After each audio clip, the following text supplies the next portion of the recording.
Apparently, I'm live.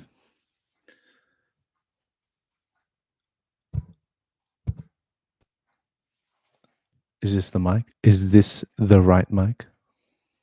I hope so. Okay, let's put you here.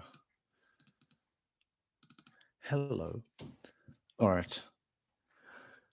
In an effort to do all of my first impressions live so that they are unedited and unrehearsed, hopefully, hopefully this microphone is the audio. I know the camera is working finally. I get better at this thing. I don't think YouTube's got a really good streaming tool at this point in time. It doesn't seem to work for me. Anyway, title of this video says that I'm going to be testing live a couple of Boadicea the Victoriouses, which I received. And that's what I'm going to do. I've 2 fragrances. And if you don't know Boadicea the Victorious, they're a house from England, and they all come in very similar looking bottles. And this is not my first Boadicea, and it certainly won't be my last. But, excuse me, but these 2 came up. They were partials, and I grabbed them because, well, they're not the cheapest fragrances in the world. And if you don't know how Boadicias work, they have 3 tiers. They have their bottom level, mid level, and then their high level. And I think I'm pretty sure that goes by perfume or concentration in the bottle, but they're all quite good in terms of performance. They have like almost 140, almost 140. Oh, my internet's not a stable connection. Anyway, they have almost 140 fragrances in their catalog. A lot. And the first one I'm going to test out is this one right here. This is Monarch, and this is from the bottom of the rung range. And it comes in like this little magnetized box, and the box is fragrant. That's lovely, but it's not supposed to be fragrant. And it's fragrant because the bottle is leaking.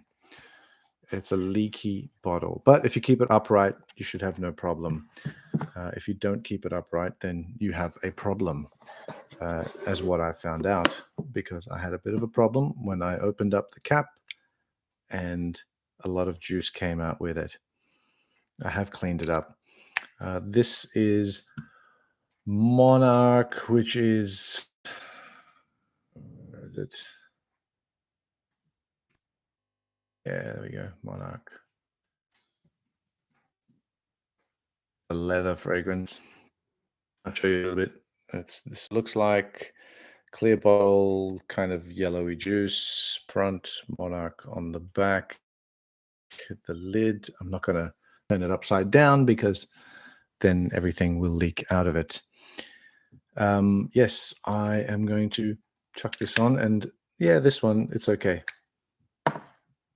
The cap holds on, so here. Ooh, nice atomizer. That's a nice atomizer. Okay. Fruity up the top, leather.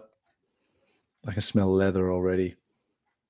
Very nice. Very high quality, as a matter of fact. And I think now there's a technique on how to smell things, if you don't know. And just leaving stains on my table. Okay. There's a technique on how to smell things, and that is you can do this and just catch it in the air, or you can dig your nose straight into where you sprayed and take a really long sort of breath in.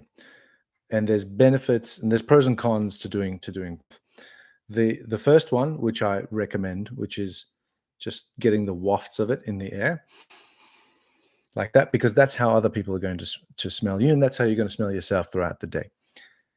And that's good because you won't go anosmic doing that.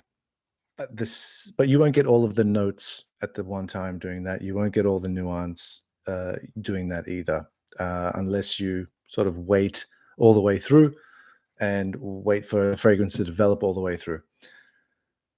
The second method, which is to really dig your nose in like this and take a really deep breath, like all the way in, you'll get all of the notes in the pyramid. However, doing that, you'll get anosmic real quick and you won't be able to smell it on yourself anymore.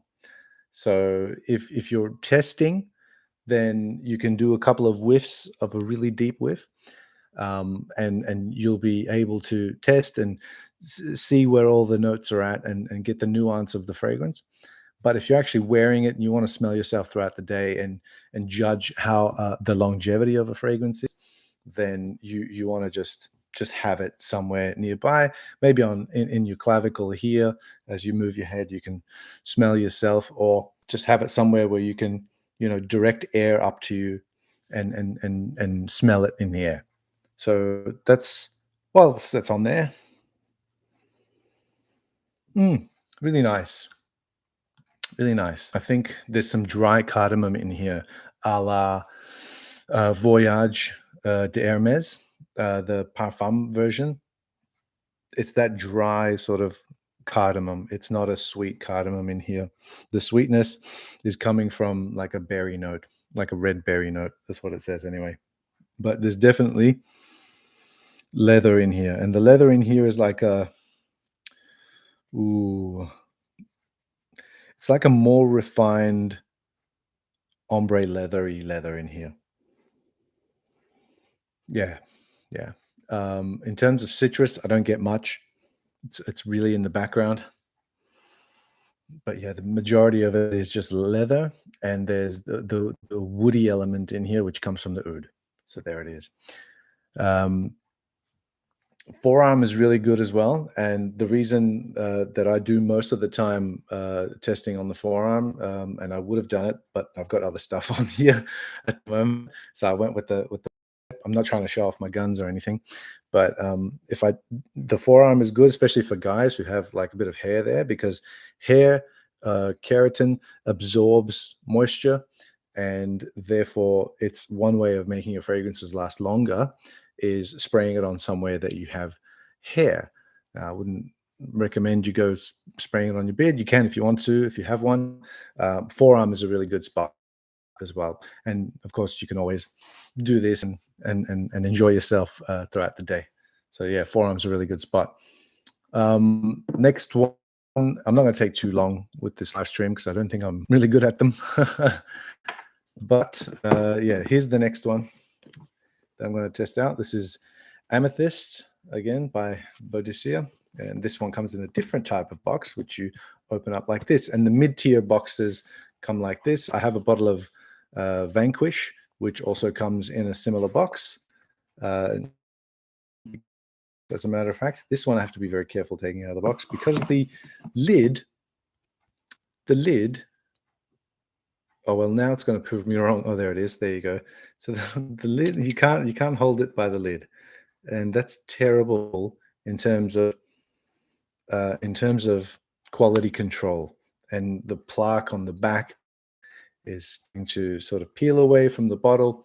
This is not something I expect from a house that is like uber sort of niche territory, and with the price point they're asking for, the quality control needs to be a lot better than what it currently is. It's the same, it looks like the same sort of pattern on the front plaque. However, this plaque is gold with the lid is gold. And of course, on the back, it's got the regular Boadicea engraving. It just says amethyst on it, like the purple with the gold. It's a good color combination. This one is going to go on the other bicep. Let's go. This one's got a different atomizer. That the Monarch one felt pressurized. This one does not. Very weird. Very weird. It's very interesting. I mean, like the presentation, it looks great, but the execution still, I think, needs a little bit of work. This one, whoa. Oh, wow, wow. I'll get a lot of cinnamon in here. Getting a lot of cinnamon in here. Cinnamon. Ooh, lots of cinnamon. Wow, that is so good. This one, I feel, is just going to jump off my skin. Cinnamon scents usually do that, and it's maybe something that I'm really sensitive to. Um, mm, I'm not getting much other than the cinnamon, maybe a bit of amber. And amber is a really odd note because it can mean so many things. Amber, amber is not something that is fragrant. It's just a name that's been given. And as far as I know, amber is the commonly used word to describe really labdanum. Really, I think that's what it is. It's that thick, gooey, sort of almost looks like toffee kind of thing, that blob, which is pure sort of labdanum. And and maybe they call it amber or ambergris or something like that. And yeah, ambergris should be different. Ambergris isn't ambergris is like the whale vomit. That's what ambergris is. But I don't know if anyone's using real ambergris or if they interchange ambergris with amber and amber with labdanum.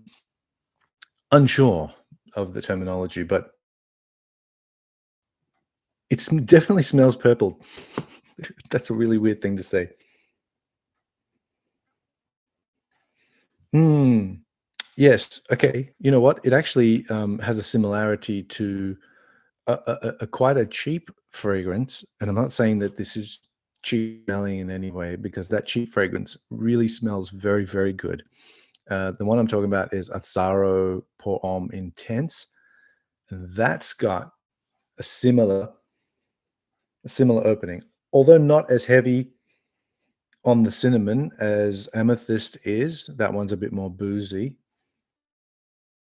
They share a similarity here, especially with like it looks like something in base as well that they might share. And this one maybe has some vanilla for added sweetness. Yeah, it it's actually jumping right off my skin. I can actually smell it without having to do whatever.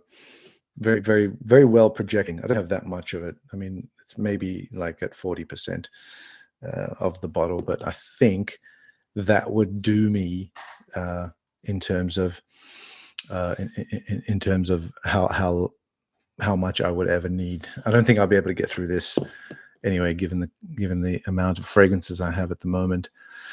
Amber is an accord that created to represent the resin that often displayed. Yeah, it's not a natural note. So that's correct. It's not a natural note. Yeah, amber in and of itself is a fragrant is a non-fragrant element or non-fragrant thing. Resin. Yeah. Morning. Good morning. Good morning, Los Angeles. How you doing? Cool. Yeah, I'm just going through these two fragrances I picked up uh, today, which got delivered today. They're both from the house of Boadicea. I got Monarch and Amethyst, and I've just sprayed them on to test them out and give my impressions live, unfiltered and unedited. This one, I'm getting like a smoky element coming out of here, out of the Monarch. It's quite leathery. The berries have sort of faded away. There was a bit of red berry sweetness coming from the opening here, but they've gone. And I'm getting a bit of oud now, more as it dries down, and reset my nose a little bit like that. And then, yeah, ooh, Amethyst is just starting to get really, really good. Oh, that's a good question. That is a good question. It is very subjective as well. Uh, None of us do. Yeah, it is. Sometimes I feel uh, like, look, there's so many as well. Like Roja's got so many fragrances as well, and so does Boadicea. They've got like I said, almost 140, maybe more or something like that. They just keep pumping them out, and the price point for oh, I'm going to be harsh here, but the price point for most of them is not warranted in my view, but it's required in order to keep the image of the brand. And that's the way that it's being justified in my from my perspective. It's a business decision rather than an artistic choice. And um, uh, like there's a few in each of those houses that are absolute stunners that I would say, yeah, you know what? It's over $1,000. So what? That's what it's worth, and it's worth it. And some people also might say that about them as well. But like for the majority of the like, I've tried a fair few rojas, and yes, I cannot deny the quality. I cannot deny the blending. Oh my god! But I can deny the price point, and it's my choice. And as is, it's everybody's choice, right? I mean, I've got here. Um, where is it? I got Elysium. I got a little tester of Elysium here.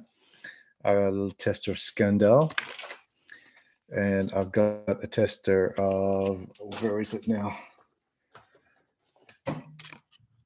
That's not it. I had one for Vetiver. Yeah, there it is. Roja's Vetiver. Okay, this one. And this one was the least impressive and the most impressive at the same time, because it was by far the best vetiver sort of forward fragrance that I'd actually smelled. Um, but it wasn't that far away from, Grey Vetiver by Tom Ford, or Guerlain's vetiver, right? Which I consider the vetiver. Like, in terms of, if you want a vetiver fragrance, that's going to be my number one recommendation, is going to be the Guerlain, because you can't go past it for the entire package. Yes, if you want the highest, or no, Royal Vetiver or something like that, it's called, and that's pretty good. And I think that's a little bit better. Yeah, and I think that's a little bit better than the Roja one. But the Roja one, uh, supremely well blended, and like the fragrance itself, it's really beautiful. It's very classy. I absolutely love it. Would I pay full price for it? No. Not no. Would I pay half what it's worth? No. Again, it's not that much better, like I said, than the Tom Ford or the Guerlain. But if you ask me about Enigma Creation E, the parfum of that, I'd I'd find it hard to sort of say that that's not worth it, because to me that's a really unique creation that, like, I wore it the other a couple of days ago, and it lasted a full 24 hours on me, and it wasn't cloying. It wasn't like I wanted to wash it off. Sometimes I've got a few amouages that are very, very strong, and I want to wash them off after a while, because they're just too much, and they become a little bit weird. Like, they get like this, especially the interlude woman of Amouage. It's really strong. It's really beautiful. It's like a nice sort of drunken spicy kiwi sort of scent.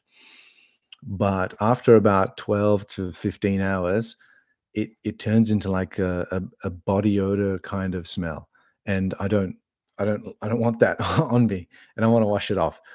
Yeah. So with Creation E, it's just beautiful all the way. And even though I'd applied it on the Monday, and then on Tuesday I went to work, and then I applied a different fragrance on top of it. But I could, and when I got home from work, I could still smell Enigma, and I couldn't smell the fragrance that I'd applied that day, but I could smell the one that I applied the day before. Yeah. Ooh, yeah. Yeah, again with the I haven't tried Meander. I haven't tried Meander yet. I hear good things about it though. Um, yeah, I might have to get my nose on that. It's really weird because when I go to, I was at the department stores last week where they stock Amouage, and it was, oh man, some of the bottles, like a lot of their bottles were empty.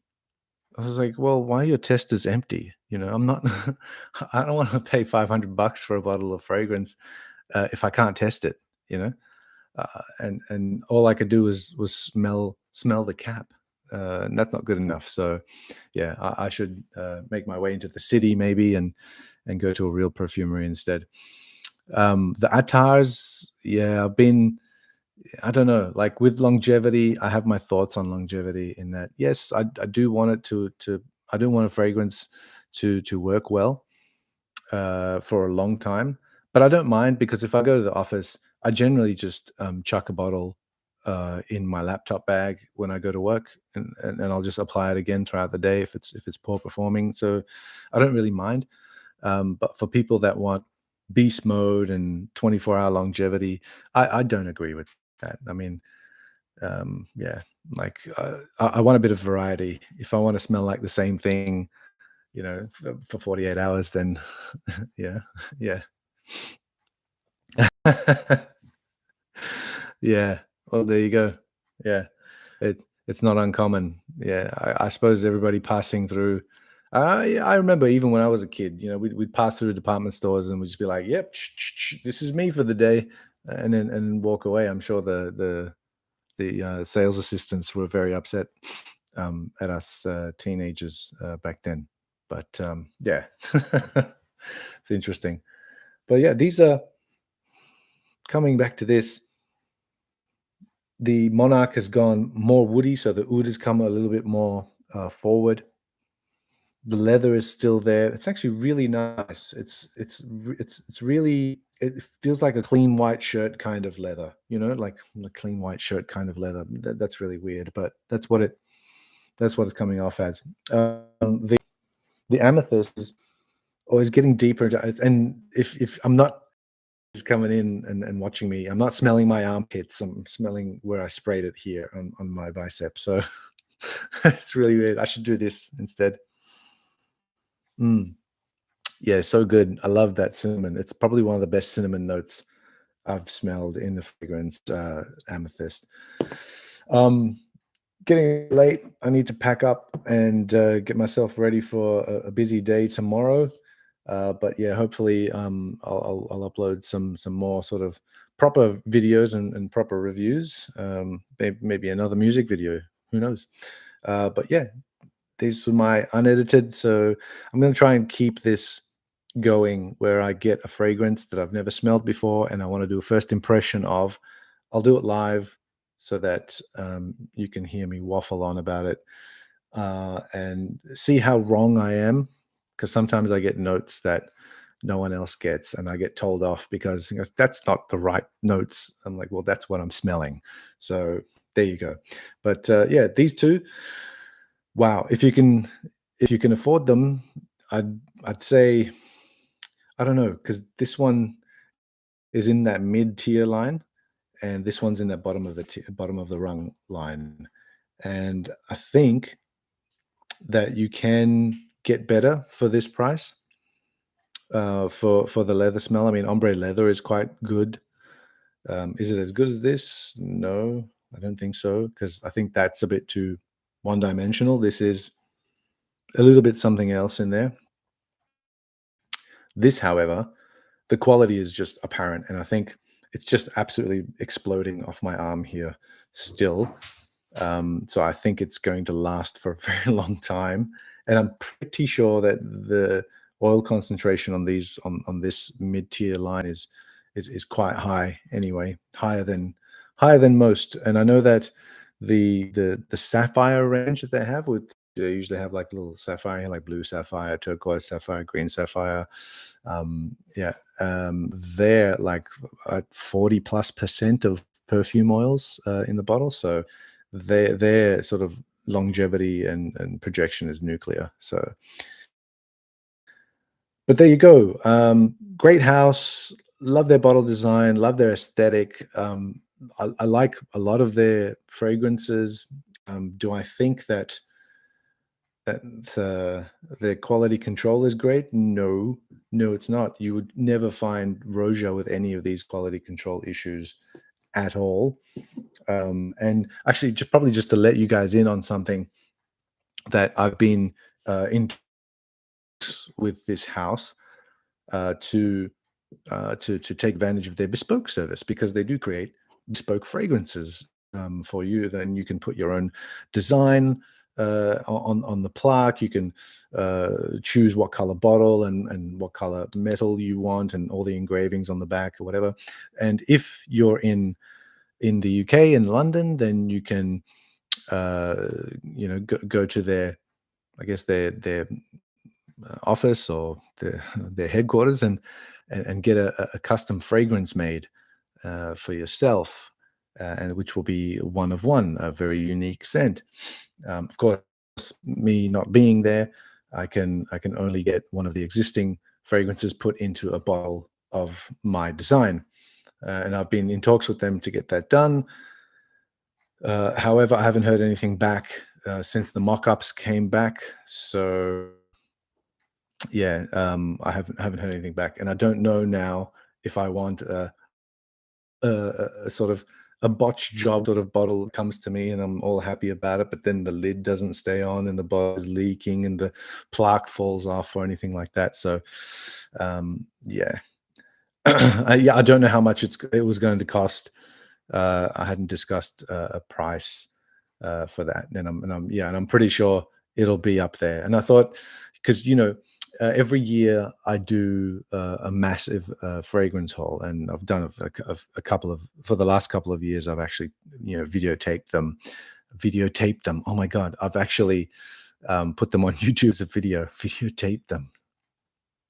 I've just had an old man moment. Anyway, um, yeah, and so this year I thought, well, instead of buying like 30, 40 fragrances and doing a massive haul, I'll just do one, and just get a really, really unique sort of thing. And I thought maybe a unique bottle with my own symbol on it, with my own engravings on it, and my own design. It was going to be black with the gold plaque, a smoked black bottle with a gold plaque. And I was going to put, well, trying to decide which fragrance to go in there. So I'm waiting for them to send me some samples so that I can decide. And there was a few, I think about 7 that I had asked for. Then I'm still waiting. Oh, yeah. Um, it'll be great to be able to travel again. Yeah, truth be told, I've traveled quite a lot in my life, but I've never been to the United States, which is odd because I've got family there. I've got quite a few family members that live up there in LA, um, and I've never actually had a chance to get up there. So yeah, maybe when traveling becomes uh, a little less cumbersome, um, because I don't know, the rules always change, and there's so many around. So yeah, I'll see. I'll see. I think we're long overdue for a bit of a break, a bit of a holiday, or something like that. So we might decide on which area of the world that we want to travel to. Yeah. In any case, I think I'm going to wrap up. And just before I wrap up, I will do a final sniff and make myself an osmic by digging my nose in. Ash, like almost like a cigarette ash, but it's a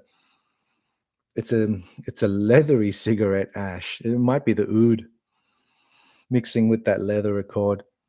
Yeah, all right. That's really cool. I like that one. I think that's office friendly, and that was Monarch. I think it's quite good. It's office friendly, I think, and pretty masculine. I don't think that's unisex at all. But who am I to judge? This is nice and warm and cozy, and just makes you it's just delectable. It's not a gourmand by any means, but it's got that sort of edible quality to it. And I really, really like this one, just in terms of the quality of the juice. And the presentation is quite nice as well. Purple and gold are my 2 favorite colors. And here where I am with a bottle with my two favorite colors, which also smells really, really nice. Okay, thank you all for tuning in and catching me live. I was hoping no one would be able to notice while I was live doing this. Yeah, thanks again, and I'll probably see you in the next next video that I put up. Yeah, go Lakers, go Lakers. No, I started following Lakers back in the '80s because I was a big fan of Kareem and and Magic and James Worthy, Kurt Rambis, AC Green, So I love them. I don't know about 2022 Lakers. Let's not go there right now. uh, Good night, all, and good morning to you. Yeah, thanks again, guys, for tuning in, and I'll see you in the next video. Ciao.